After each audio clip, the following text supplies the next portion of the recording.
பொறுத்தது போதும், நம்ம இனிமேல் பொங்கித்தான் எழ வேண்டும். அரசன் அன்று கொள்வான், தெய்வம் நின்று கொள்ளும் அப்படின்னு சொல்லுவாங்க.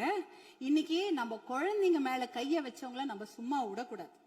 நம் பெண்கள் மேல் கை வைத்தவர்கள் சும்மா விடவே கூடாது. இதுக்கு மேல நம்ம பொறுமையா இருக்கிறதுல அர்த்தமே கிடையாது.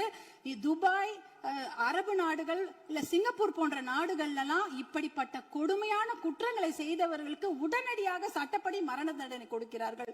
அந்த மரண பயத்தையும் உயிர் பயத்தையும் தப்பு செய்தவங்களுக்கு நம்ம கொடுக்கணும். அப்படி இருந்தாதான் இந்த பெண்கள் குழந்தைகளை காப்பாற்ற முடியும். வேற வழியே கிடையாது.